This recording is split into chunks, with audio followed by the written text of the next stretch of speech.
Okay, today we're going to do a fish fry. We're going to show you how to make that tempura batter, make your own tartar sauce, make your own potato chips, and we're going to get into it fast because I'm hungry. I got to eat. Okay, so our first step for homemade potato chips, we've got to have some potatoes. And we need to slice those, and a mandolin is the absolute best thing to use for this because you want these potatoes just as thin as you can possibly get, like so. I mean, these are, you can almost see through them. And then we're going to put those in some water so they don't change color. And I like to use a mix of red potatoes and yellow potatoes. And don't worry about peeling them. I mean, that skin is going to crisp up. Why throw away a little extra nutritional value when you don't have to? So a quick word about the mandolin. It is a really useful tool in the kitchen. If you want to slice potatoes, french fries, vegetables really thin, it's just an irreplaceable tool. Now, an inexpensive one is going to run you between $20 and $30, and they only go up from there, so don't be sticker shocked when you go out and look at mandolins, but definitely save up and get a decent one.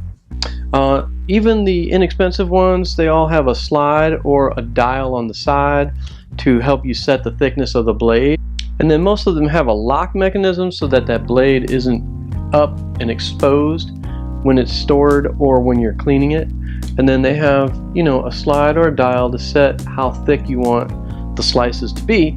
And most of them also have a julienne blade style as well. So turn it sideways, you see on the julienne, these little blades are exposed and they julienne as you slice so that you get nice thin juliennes, which is good for you know, french fries or just making a coleslaw or something like that.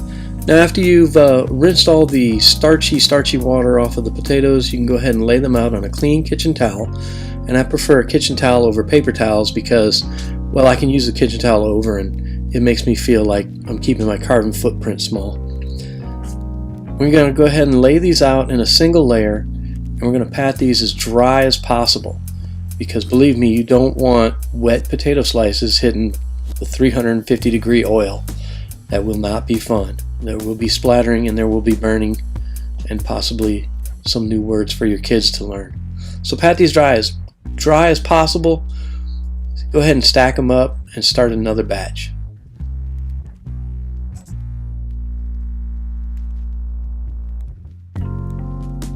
Okay, oil's heated up, potatoes are dry. Just drop a handful at a time very quickly. And then we've cut them really thin so they're going to cook really fast, but they're also going to float on that oil. So use your spider or a slotted spoon and just kind of keep pushing those down into the oil. And you'll see it won't take much more than a minute or so. Keep stirring them so that, you know, they don't stick. There we go. And keep stirring them so that they don't stick to each other. Now I'll go ahead and warn you ahead of time that these will come out of the oil a little on the limp side, and you're going to be frustrated and think you need to leave them in a little bit longer, but as they dry, they stiffen up, they get crisp, and they get crunchy. So just leave them cool for a minute or so, and then if they're still not crunchy, you can drop them back in the oil. But they'll crunch up as they get cool.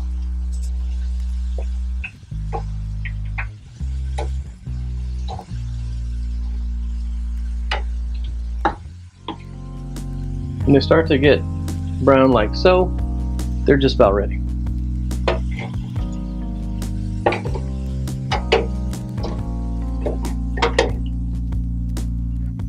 We'll let them drain here for just a minute, and then we'll go on to our towel. So I've got a kitchen towel on a sheet pan. Those will go right on there. Once we've got a bigger batch done, we'll go ahead and put these in a steel bowl to season them. So we've let them cool off, let them drain a little bit, and now we'll just hit them with our herb salt. And this is where your potato chip takes a drastic turn from those ones you bought at the store. Sure, you can buy your own tartar sauce, but what kind of cooking channel would this be if we didn't make our own? So I'm going to start off with some cornichons. They're tiny pickles that are not as sharp as a dill pickle, but not sweet either.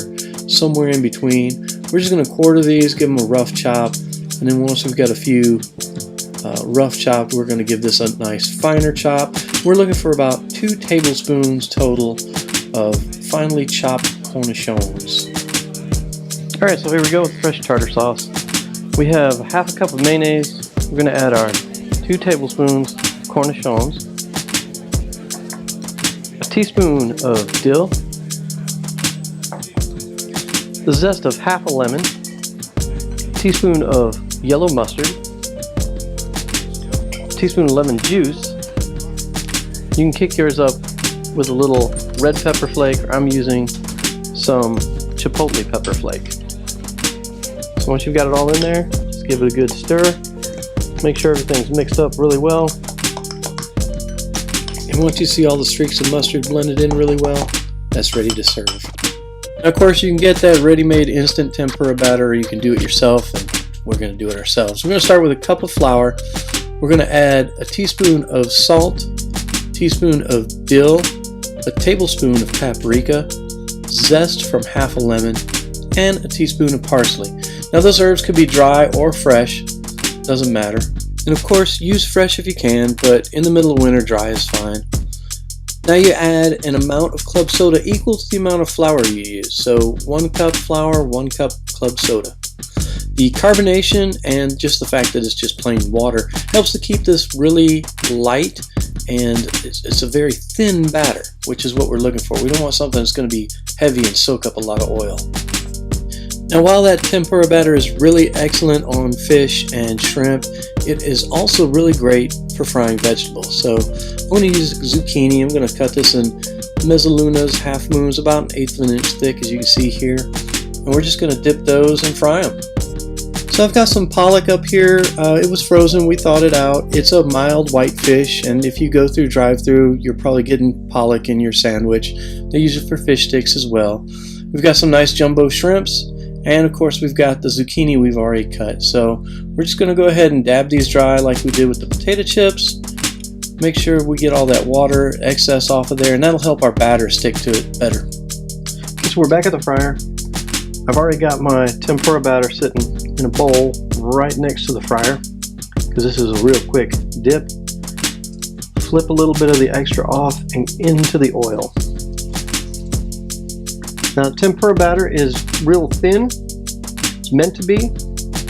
You want to be able to see what you're cooking through it, so you can tell when it gets done. Now, zucchini, like all vegetables, you just want it hot. You don't want to cook it, because when you cook vegetables, they get mushy, and nobody likes mushy. And just like we did with our potatoes, make sure we keep the stuff moving around in here so it doesn't stick to each other and it gets down in that oil. And really, for the zucchini, you're just looking for that tempura to turn nice and brown like that. Let it drain. Left the tail on these so that they'll be a little better presentation wise, and because we're not making a po' boy today. Again, dip, hold it down in there for a couple of seconds, let that tempura batter set. Make sure you shake off some of that excess. And again, the shrimp, it'll take all of about a minute to cook.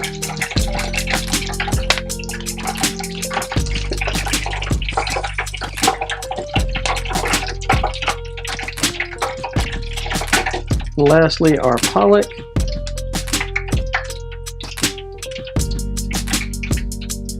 Same. Dredge it in there a few times like so.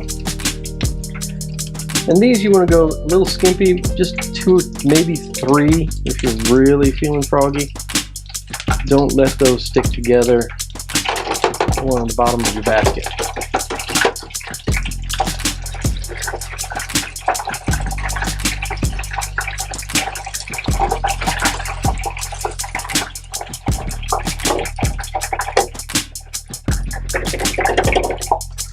We'll come in with our homemade potato chips. And I'm not going to tell you something crazy like these are healthier for you than store-bought, but they will taste a lot better. I'll guarantee that. Fried zucchini. And our shrimp. And our fried fish. Don't forget your tartar sauce. Maybe a little sprig of parsley. Maybe a little parsley over all of it. The fresh chopped parsley adds a little color to the plate. And then you can add a little lemon twist or lemon wedge to finish the plate off, and it's ready to eat. Now that tempura batter, it's very flavorful. It's got a good light crispy texture. It's everything you want in a fish fry, and it's fast enough to do any night of the week. Alright guys, that's it for this one. Thanks for watching. I'm going to go eat. Do me a favor, like, share, subscribe, and hit that bell icon so you get further notifications. We'll see you soon.